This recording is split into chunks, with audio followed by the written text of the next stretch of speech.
So నీతి, నిజాయితీ, విలువలు, పద్ధతులు, సాంప్రదాయాలు, గౌరవం, కమిట్మెంట్, డెడికేషన్ అన్నీ ఉన్నాయి కాబట్టి కాంగ్రెస్ పార్టీ ఓడిపోద్దని తెలిసినా మేము కాంగ్రెస్ పార్టీలో ఉన్నాం. ఇంకా ఆ టైం అలాగా ఎక్స్టెండ్ అవుతున్న కొద్దీ మమ్మల్ని నమ్ముకున్న కార్యకర్తలు కానీ రేపు మేము పొలిటికల్గా జనాలకు ఏదైనా చెయ్యాలంటే ఒక ఆప్షన్ తీసుకోవాలి.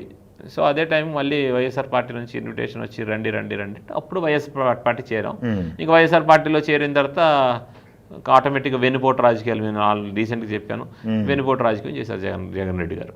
అంతే, అంటే వాడుకొని వదిలేస్తారు ఆయనకి అవసరం ఎంతవరకు ఉందో అంతవరకు అవసరం వాడుకొని వదిలేస్తారు. ఎందుకని అలా వాడుకొని వదిలేస్తారంటారు? మీరు వెళ్ళినప్పుడు ప్రామిస్ చేస్తుంటారు కదా. ప్రామిస్ చేశారు, రాజ్యసభ ఇస్తానని ప్రామిస్ చేశారు, అన్ని చేశారు. అంటే ఇప్పుడు రాజ్యసభ ఇస్తే మళ్ళీ మమ్మీ రాజ్యసభ అయిపోతే ఆల్రెడీ సెంట్రల్ మినిస్టర్ చేశారు, సెంట్రల్లో చాలా కాంటాక్ట్స్ ఉంటాయి, ఈమె మళ్ళీ మిగతా ఎంపీస్ని అందరూ ప్రభావితం చేసి కాంగ్రెస్ పార్టీకి పట్టుకెళ్ళిపోవచ్చు. సెంట్రల్ మినిస్టర్ చేశారంటే సోనియా గాంధీ గారికి, రాహుల్ గాంధీ గారికి చాలా క్లోజ్ కదా. సో ఈ భయాలన్నీ ఉన్నాయి.